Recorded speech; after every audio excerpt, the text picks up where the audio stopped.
Good afternoon, everyone, and welcome to today's webinar. The topic of today is going to be breast cancer-related chemicals and products used by Black women. My name is Hope White, and I'm on the board for the Massachusetts Breast Cancer Coalition. MBCC is dedicated to preventing environmental causes of breast cancer through community education, research advocacy, and changes to public policy. I am very pleased to welcome our esteemed guest today, who is Dr. Elissia Franklin. Let me share some of her fascinating bio with all of you. Dr. Franklin is a Postdoctoral Research Fellow at Silent Spring Institute, whose work focuses on chemical exposure assessment. She has expertise in mass spectrometric analysis and lipidomics, a subset of metabolomics. Please forgive my pronunciation, doctor. And, for which she is applying to exposomics, the study of environmental exposures that an individual experiences in biomonitoring work. She is also involved in epidemiological and community-based research, intervention studies, and exposome evaluation. She earned her PhD in analytical chemistry from Purdue University under the mentorship of professors Yu Jia and Scott Mullucky as a graduate research assistant. She combined radical chemistry with gas phase analysis to probe biomolecules. Her thesis, titled Incorporation of the Paterno-Bucci Reaction into Mass Spectrometry Based Systems for Lipid Structural Characterization, explores utilization of in-solution modification with gas phase ion chemistry for lipid elucidation. This work has potential application to detect biomarkers for diseases such as type 2 diabetes. Dr. Franklin studied at Tsinghua University in Beijing, China, as a visiting senior research scholar in the Department of Chemistry, where she has developed a method to probe lipid carbon-carbon double bonds in tandem with liquid chromatography and mass spectrometry for online structural elucidation of complex lipid species. She has finished a postdoc at Purdue developing gas phase methods of the characterization of lipids. She has also received a BS in chemistry, graduating with honors, from the University of Illinois at Urbana-Champaign. As an undergraduate, she worked as a research assistant in Professor Steven Zimmerman's lab, where she studied drug discovery for myotonic dystrophy type 1, an inherited form of muscular dystrophy that may cause weakening muscles and challenges with other body systems. Dr. Franklin has a strong interest in research translation and using her scientific training to address issues faced by Black women. One way she does this is through her podcast, The Research Her. In the show, she highlights research that is related to improving the lives of communities traditionally neglected in science communication, while elevating marginalized voices in science. During her free time, she creates digital communities, advocates for the pursuit of STEM careers, and debunks the image of STEM professionals. Let us thank Dr. Franklin for joining us today, and we look forward to hearing your presentation. Thank you so much for the introduction. It's an honor to be here and speaking to you all today. It was very technical bio, but today I won't be talking too chemically speaking today. I want to first thank you so much to the NBCC for having me. Cheryl, thank you for the invitation. What I'll be sharing with you all today is my work, which seeks to empower Black women to make changes in our daily routines. What I'll be describing to you all today is our efforts to use social media to spread the word about toxic chemicals in consumer products used by Black women, including breast cancer related chemicals. And so while I'm going to start off with talking about the burdens of breast cancer for Black women. And breast cancer is the leading cause of cancer death for Black women. And while incident rates have historically been highest among white women, the incidences in Black women are now converging with those of white women. And Black women have the highest breast cancer mortality rate of any racial ethnic group in the United States, and are diagnosed at younger ages and have more aggressive forms of the disease. The majority of breast cancer cases are attributed to environmental, including chemical exposures, rather than solely from genetics.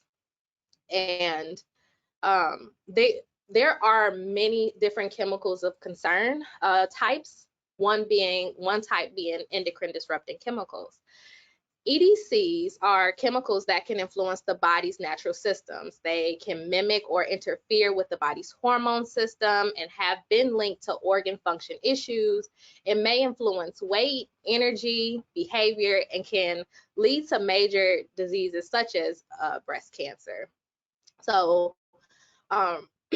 excuse me. Research has shown that EDCs are an everyday product. So this is the work done by Silent Spring and beyond. These chemicals have been found to be in household products such as the couches, pillow protector, so you sleep for 8 hours. During that time, you know, you're sleeping on a pillow, which may have a pillow protector. The different products that you use daily, so maybe if you're wearing perfumes or lip balm or any type of cosmetics or hair care products used. In paint, so that can be whether you're painting your wall or whether you're painting your fingernails. The products that you use to store foods, and also cleaning products. And although many of these chemicals are not necessarily synthesized by the body, work done by the CDC does suggest that these chemicals are in everyone's body. And this is something that is of concern in itself and something that researchers have really been probing, but even more so is the concern or the findings that everyone is not equally exposed to these chemicals. People of color have been found to have higher concentrations of these chemicals in their bodies when compared to non-Hispanic whites. There are many different routes of exposure and sources. So when you think about just today, how many products have you put on your body just today? So I know, like for me, probably 8, 9 so far, and I've washed my hands a few times, like to keep those clean, keep the germs away, and putting on lotion constantly. So not only are people using products, like a lot of products, but also using them multiple times throughout the day. Each time you're using a product, there's potential for exposure in the body. But our work in particular is interested in those products that we expose ourselves to in our daily routines through personal care use. So looking at the products that we use daily, and in this work that I'll be speaking to today, we found that, in some of our recent work, we found that there were differences in product use based on race. So Black women in particular have been found to use more hair, menstrual, and intimate care products than women of other racial groups. And so that only accounts for the products that we actually asked about in the survey that was taken. So this data was collected from women in California, and we only asked about 14 products, right? So for hair care, 14 products, but I'm not sure, who's on the call, but have you ever went to a beauty supply store and you've seen like these huge stores, bigger than most of the apartments I've ever had, there are these huge stores filled with hair care products. So there are way more than 14 types of hair products. But so this information that we were able to collect showed, if we account for those 14, but imagine if we were actually able to look at every type of hair product it is, but this information may be a bit different. So we led and conducted the first study to test for some of those hair products used by Black women. There was a survey that was done, I think it was 2000s, in that area where 301 African American, African Caribbean, Hispanic, and white women were surveyed, and they found, they were trying to look at what type of products women were using. Black women in particular, they looked at 18 of the products that the women were saying they used, and that was from different categories of hair product type. And what in this study, what we did was go and send these products to a lab where 66 endocrine disrupting chemicals were targeted. And for each one of these chemical groups, there were more specific chemicals that were targeted, and that included endocrine disrupting chemicals and carcinogens. And what was found was that a majority of those chemicals that were targeted were found in the products, with each product having multiple of these chemicals in them. So the products had anywhere between 4 and 30 chemicals, and the concentrations for some of those chemicals were higher in the products that are used by Black women than products that are not marketed to Black women. And there are also a majority of the products contain parabens or phthalates, and there were 11 products that found 7 chemicals that were regulated in California or banned in the European Union, and the highest level of 5 of the chemicals were actually found highest in products that are marketed to young children. So aside from hair, like I mentioned before, or you probably saw on the graph, another study showed that Black women reported higher use of intimate care products.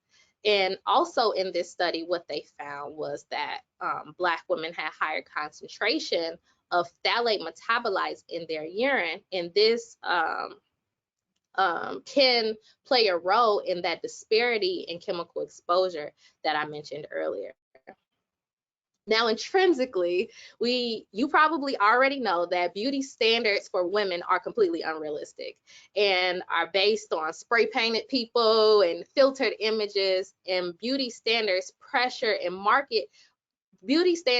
and marketing pressure us by presenting us with this new skin brightening formula or spot corrector to get rid of what companies have labeled as blemishes, which is absolutely a mislabel. And we could talk more about my beef with the word blemish after the talk.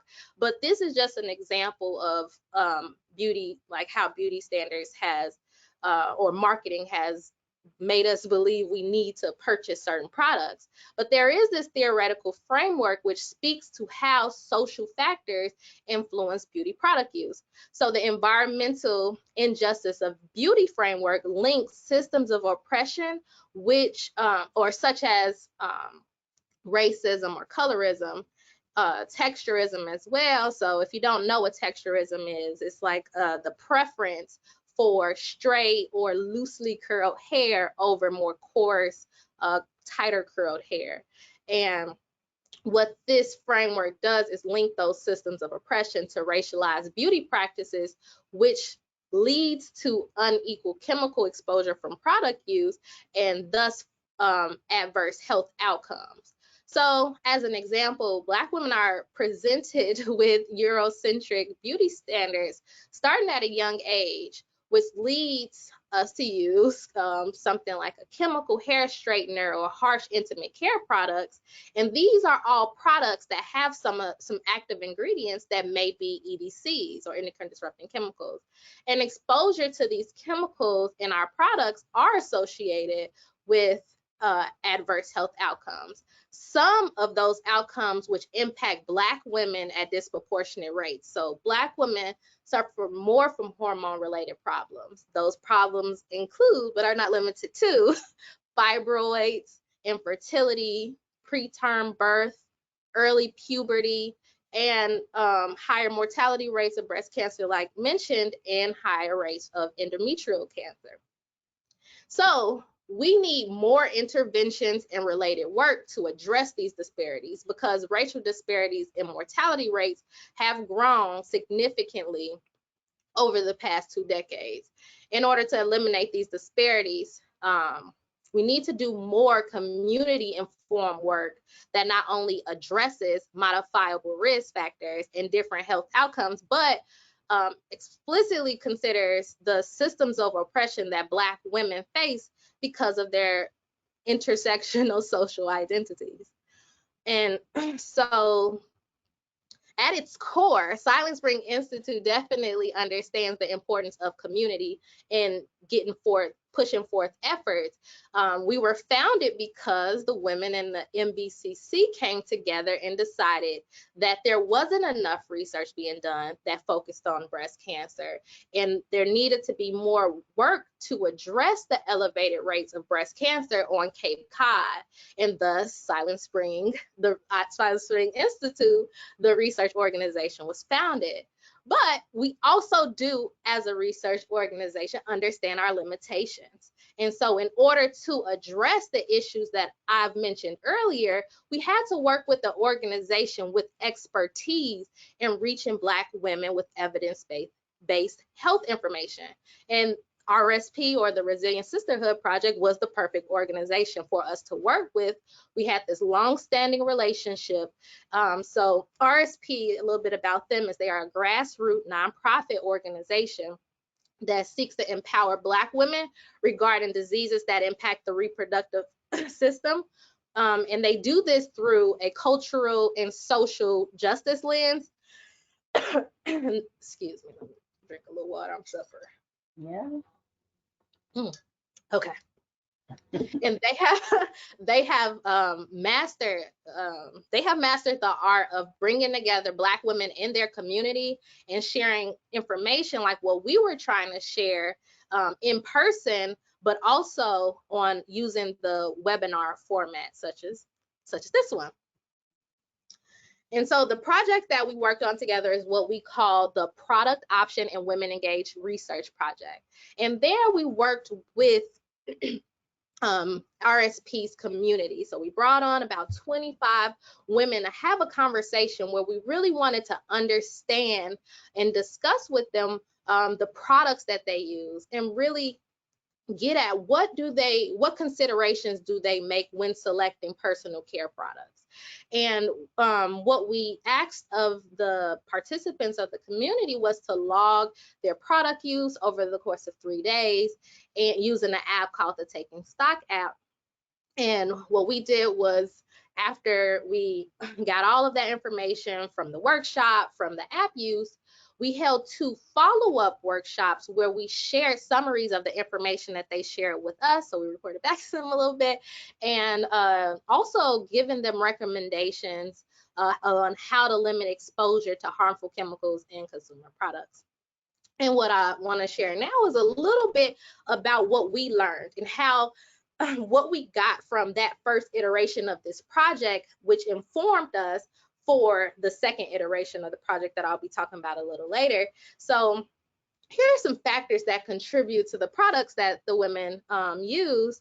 And One is suppliers. So you go to the store, and like people speak about, you know, you go to certain stores and the options that they have are the options you could choose from. So the women share with us what suppliers they're more likely to go to, and we know that that informs the products that you use. And a majority of women in this project said that they're going in the stores to actually purchase their personal care products, not as much online. But there were some people mentioning online websites as well. As far as characteristics, one of the ones that I found very interesting is that the women were looking for Black-owned companies or companies where Black women are represented, which I think really speaks to the next point that I'm going to address. You know, categories, you know, based on need is fine, but I want to just get to what really informed us, which was the social media aspect. So when we asked them, like, where do you go for product recommendations? Overwhelmingly so, the women said social media. I'm going to listen to my favorite YouTuber. I'm going on, you know, my influence, my girl, whoever. I go check out her page to see what she's more recently been, you know, posting. And so, and not only that, like even people, yes, friends and family, but people that you really connect with, right? So that piece of information really helped to inform us in this next part. So that speaks to like representation on, like, so Black women representation on social media was really what helped us with this next part, and which was using social media, going directly and sharing information that I've shared earlier directly on social media. And so I would tell a joke here about how I'm about to talk to you about Zoom fatigue while we're on this virtual call, but it wouldn't even be remotely funny. Haha. Okay. Hey, you had your chance. We'll regret it later.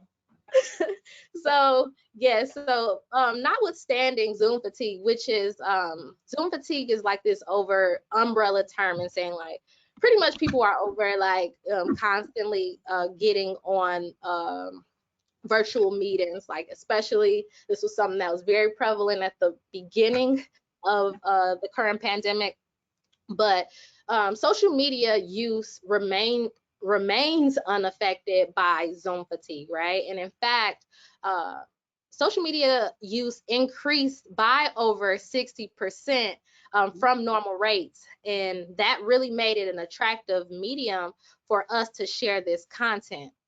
And using influencers to spread social media content is a very common form of marketing that reaches younger audiences and or younger adults. And social media campaigns are commonly conducted by large companies. These companies are spending millions of dollars per year on influencer marketing in order to reach the exact audience that we wanted to reach for this project.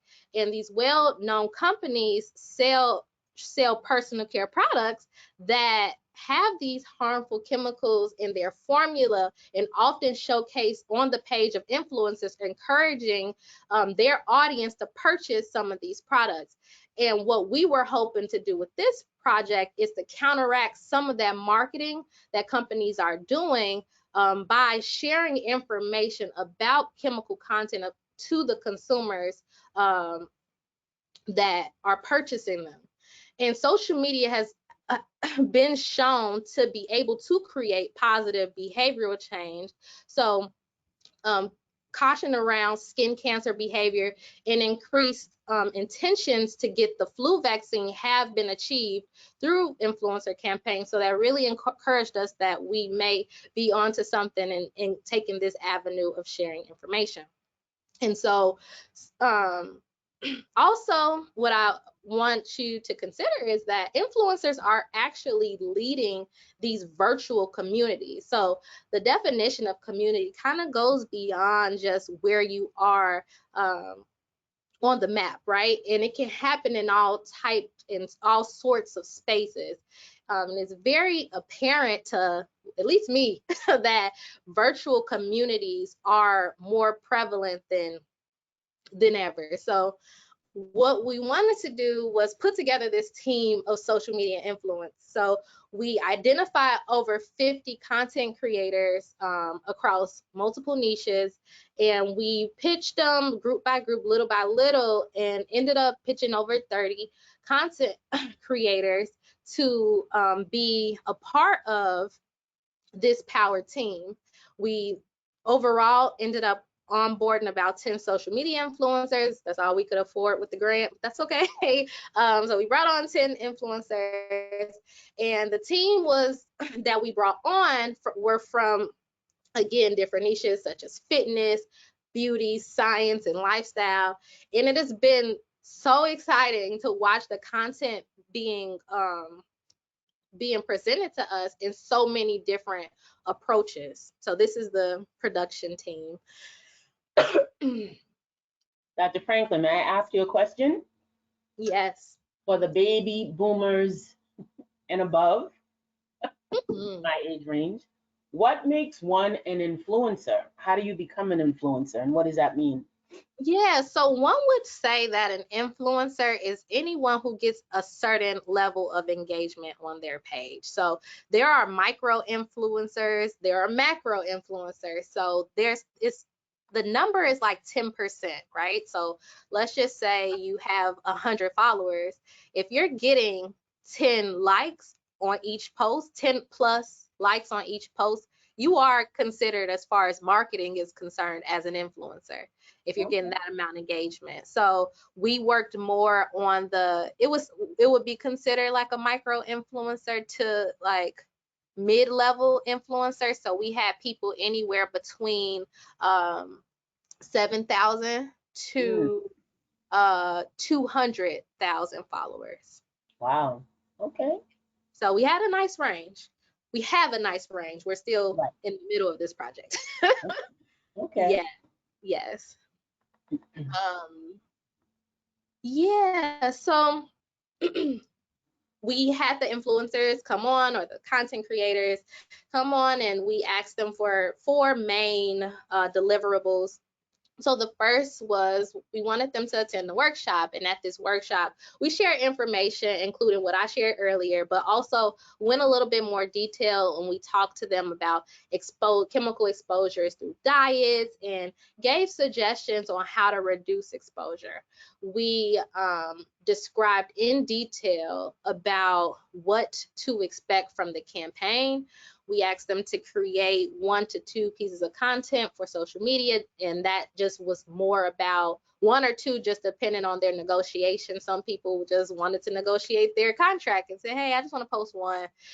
Everyone still ended up posting 2, and we can talk about that later. But yeah, each person so far has posted 2 pieces of content, and we asked them to share a survey with their audience. So it's a 3-question survey that just pretty much got down to how impactful is this project, and we'll talk about the results of that to come. And then the last thing was pretty much send us back any analytics and audience feedback. And here is one example of a piece of content that we received. In this post, Dr. Ejamakola created a piece of content that was true to her voice and the aesthetic of the rest of her page. But while she presented that, she also shared some suggestions for reducing chemical exposure. She used the caption, which I didn't include here, to really connect with the audience. She did share the science and the information that we asked her to, but she also talked about her personal struggles with fibroids and infertility. So when we started receiving these analytics from the influencers, it was really mind-blowing what we were seeing. So for instance, this one post got over 25,000 views. And remind you, we worked with 10 influencers. So this one got over 25,000 views, 1,800 likes, 80 plus saves, 60 plus shares, and we can't even tell you of the 60 plus shares how many then, you know, people interacted with the post elsewhere. That's beyond what we have the ability to do. But what I really want to emphasize is that these are numbers that you just won't get sharing information like this in a webinar format, or even thinking about posting it on some pages. It's what we really are seeing is that it's the connection that the content creators have with their community. It's like that human aspect, that human touch that allows for this work to really do numbers. And so there's one more that I want to share. I have no idea if it's going to actually play. So let's see. Okay.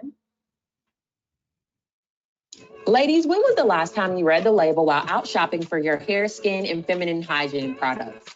Did you know there are endocrine disrupting chemicals in these everyday products? EDCs are chemicals that interfere with the body's hormones or endocrine system. And in fact, Black women suffer more from hormone-related health problems, including fibroids, infertility, and increasing rates of breast and endometrial cancer.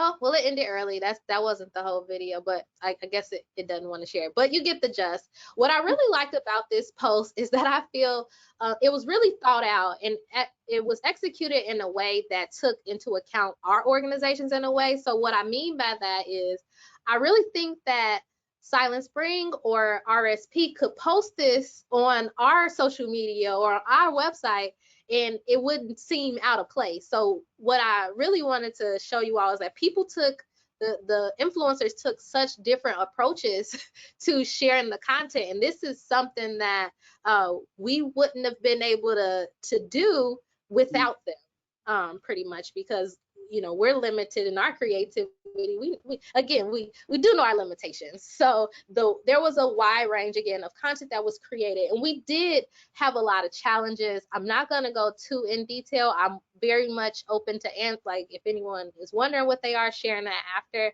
But it wasn't just like bringing people, like tell influence, hey, come on, share this information. We really had to work with them to find the perfect middle ground between sharing accurate information and sharing, keeping it true to their voice. So we didn't want them sharing anything that they felt was outside of what their typical content was, which is why we asked them to take the lead in the creative direction, and we just were there to make sure everything was accurate.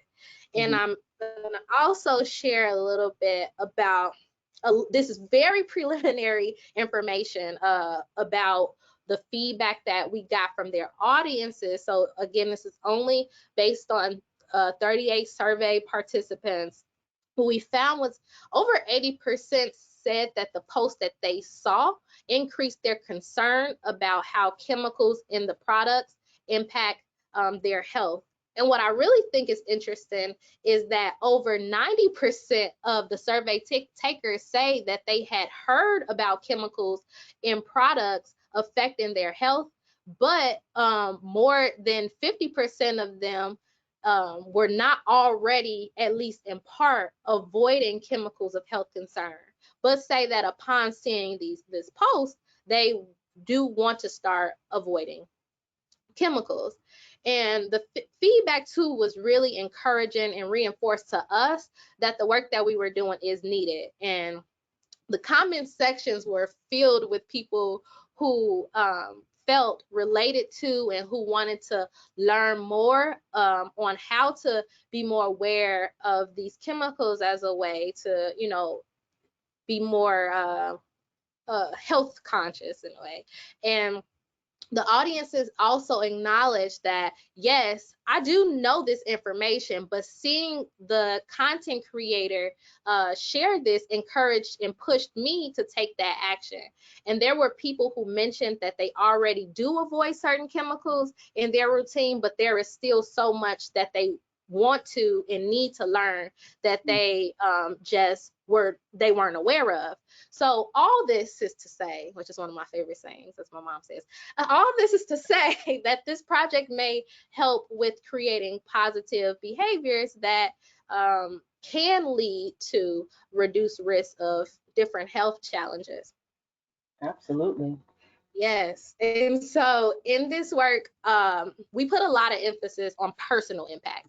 And we're telling women if they avoid certain chemicals, they can reduce their personal and household exposure. But this is only one piece of the puzzle. There are multiple layers and levels of impact that can be made when it comes to reducing chemical exposures. Now, we know that Black women buy 9 times more hair products than other groups of women. So there is buying power there that may lead to impact upwards. So Black women stop buying certain products. It can lead to retailers to stop selling certain products or manufacturers to stop making certain products. But also consumers and institutions can share concern, which can lead to regulations being put into place. There's also the possibility for impact that happens on a policy level, which would lead to manufacturers being required to exclude certain chemicals from their formulas or certain retailers from certain selling products, which can lead to a greater impact and beyond personal choice, personal impact. And so what we do not want to come off like is we are saying the responsibility should all be on the consumer, because it is absolutely not true. There are organizations out there, such as the Breast Cancer Prevention Partners, that are currently doing the work more on the regulation side, and they are working to make policies that ban the most toxic chemicals and defend the health of women of color and salon workers who have been found to have more exposure to these toxic chemicals.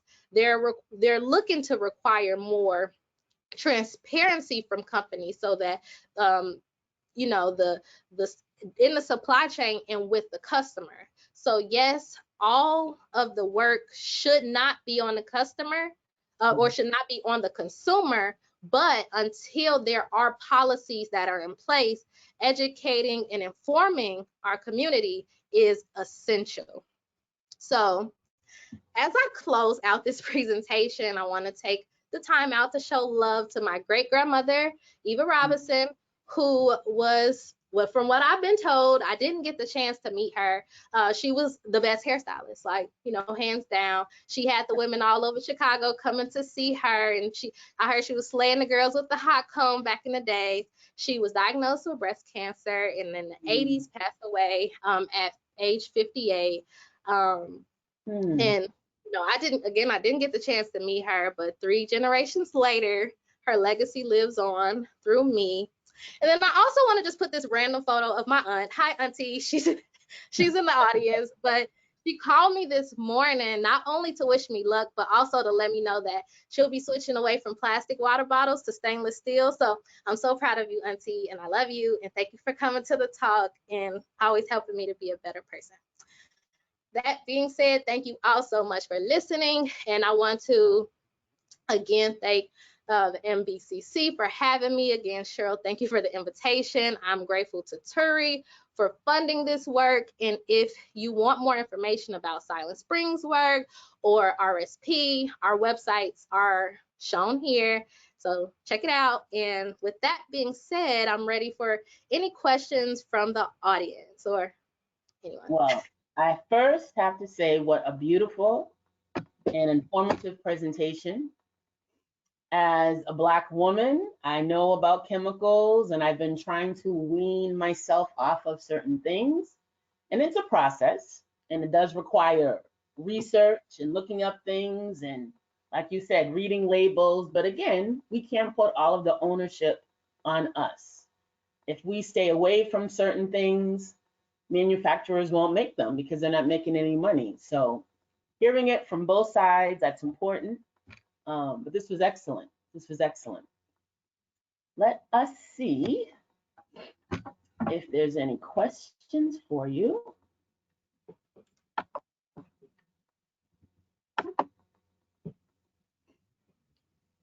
Okay. Well, I have some questions here. And the first one is, in your work that you mentioned, that influencers are giving advice about personal habit changes.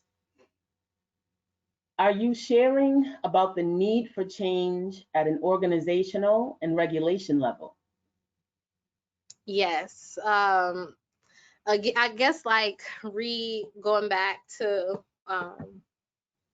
what I mentioned before, Mm-hmm. the work should not be on the consumer. We are understanding that there is buying power Mm-hmm. based on who's buying what. So there is potential for consumers to make impact in their dollars, like in how they choose to select the products. But again, there are other organizations that are really working to get regulations for making sure that these exposures are reduced for the most vulnerable populations. Okay. I had a question of my own. Do you know anything regarding products, beauty products that are typically used by white women? Do you know if they have more chemicals or less chemicals than products that are used by Black women? Is there a comparison as to who has more? So I can't speak to every product. I can speak to the studies we've done recently, and in our recent studies, there has been some concern because there are some products with some chemicals that have higher concentrations in the products that are marketed to Black women. This is not to say that it's every product, but we did see that in our work that those some of those products that were tested that are specifically marketed to Black women did have higher concentrations of some chemicals. So there's some evidence to support that for some products. Okay, okay. I see here that we have a question from Sylvia, and she put down 2 words, harmful products. So I'm not sure if she wanted you to name some products that are really super toxic. It's a little vague. And Sylvia, please feel free to write more info. But are there some things, I mean, I know relaxers are, I would think, at the top of the list regarding chemicals and, something super toxic. Would you like to add to that? Yeah. I'd say I don't have any specific products in particular that I can speak to offhand, like in such a public forum. But I am here for the emails. I can share my email. I can share, if anyone wants to have any personal conversations, I'm here for that. So Thank you. Yes. Thank you. Here's another question. With so much misinformation online, how do you know what social media influencers to trust when it comes to science product information? This is a really challenging issue that is faced, right? Because you get online and you're following your favorite influencer, and they may use certain language. What I would do in the case of seeing science based information is look to see what their sources are. Don't necessarily trust things that are posted online without a source, because they had to have gotten that information from somewhere. If they're not sharing it and you can't trust the source, then I would say you always have to do a next line, because sometimes there's these catchy tweets that come up and it just looks like, oh my gosh, I can't believe, and they get retweeted and retweeted and retweeted, and then someone points out in the comments like, y'all do know that this came out of nowhere, and they just made this picture and now we're making a big deal out of something that is false. So what I really say is, in the same way that we're saying we need to vet our products and look at the chemical ingredients list and things of that nature, you want to also vet your influencer, and like if they say, hey, partnering with so and so, look to see who that partner is. Look to see the links to the sources or the papers that they're referencing, because there are times where people will share with you where they got the information from, and those will be the ones I trust. And I receive any information, but in the back of your head, don't take it as law. Okay, very good to know. Another question that we have is, how are you getting this information to younger girls? Yeah, so this work in particular focuses on women. We were more so focused on women 18 and over, but we are, always interested in collaborations and finding ways of incorporating getting to new audiences. And again, like I spoke about our primary collaborator in this work, which is Resilient Sisterhood Project, and a lot of their work focuses on having those conversations with women who are more mature. And so that is why we focused on that, because we wanted to make sure we stayed in the strength of our collaborator. And so if there is potential to share this work to younger girls, then we just love to connect with someone who that's their strength population, so that we could get this information to them. Okay, excellent. Well, I'm looking now and I'm not seeing any more questions. My lively audience, this is your last chance. If you want to ask Dr. Franklin anything else, please send us a question. Time is winding down. I thought I had a question for you myself. Well, actually, I know that you had said as women are becoming more aware of products, that it's kind of a process to kind of wean off some things, though some other things still may have chemicals. I wanted to ask you, are you totally chemical free with the beauty products that you use? Yeah, no, I'm not. I don't think you can really avoid chemicals. Like every product has, and maybe I should have been more intentional with my language, because we can't really reduce necessarily chemical exposure, but we can reduce toxic, our exposure to toxic chemicals, because everything is made of of chemicals. But I'll say, have I tried to really reduce my exposure to toxic chemicals? I've tried, but there are certain things that I, just can't, get away from. Like, I'm gonna still use my Vaseline in the morning, like my Vaseline and my Aquaphor. Like these are things that, like, it's embedded in me, and there are a lot of cleaning products that I just can't shake. Like, it's something about certain smells, it's something about this certainty that you got that last layer of germs off that just I can't shake it.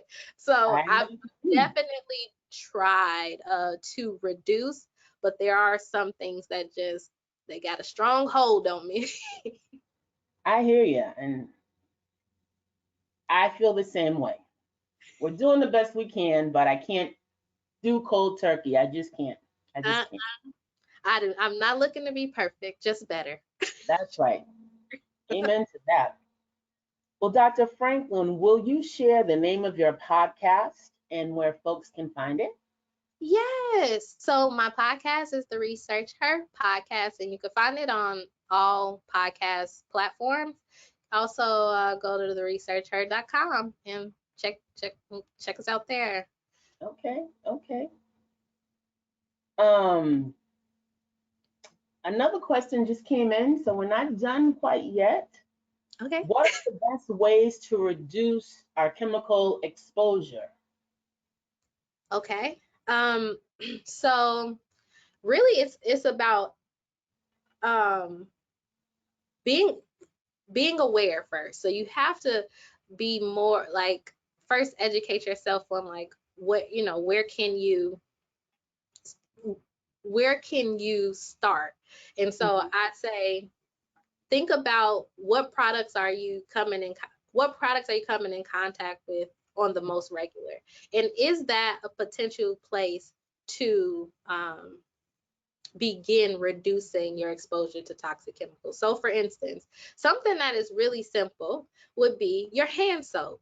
So going and getting the product, turning it around and looking and saying, is there fragrance? So maybe start off with switching from the current hand soap that you have to a fragrance-free hand soap.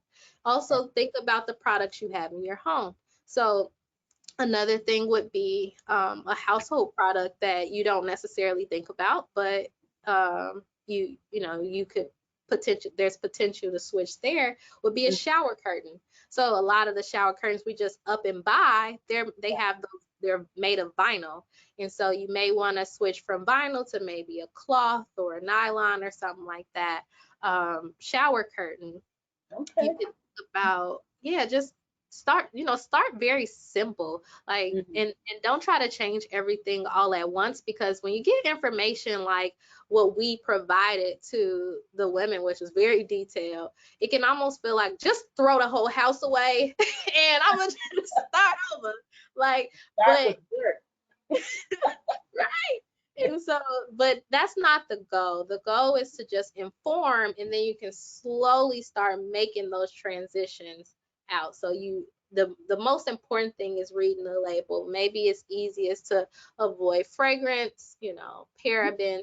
Those are the ones that you're gonna, easily see and can try to reduce exposure, just because typically companies are catching on, so they're putting phthalate-free, paraben-free, fragrance-free right there on the front of the label, so that you don't even have to turn around and look at the back. But I do want to caution people in knowing that phthalates typically aren't labeled on like as a phthalate on any products. Okay. What you'll find with phthalates is they're used typically inside of the fragrant ingredient. So that's why I keep emphasizing you want to look to see if the product has fragrance, just because that's typically where the phthalate can be hidden. Okay. Well, thank you, Dr. Franklin. I am very happy with this presentation and wonderful information that you shared. I don't see any more questions coming in. And so I just want to close out, thank our audience for joining us, thank our esteemed guests. And I just want to do a little closing for everybody. On behalf of myself and the MBCC and the MBCC board, also our director, Cheryl Osimo, our executive director, I want to thank Dr. Franklin for this very informative discussion today. And I want to thank all of our many listeners for joining us. For those interested, the recording of this webinar will be made available later today on the MBCC website at mbcc.org. I hope everyone has a great day. Get out there and get some sunshine. Wear a jacket because the breeze is cool. Spring is in process. It'll be here soon. But you have a fabulous day, Dr. Franklin, and hopefully we'll get to chat again, okay? Yes, I look forward to it. Thank you so much. I appreciate your warm welcome. We appreciate you. Have a fabulous day. Bye-bye.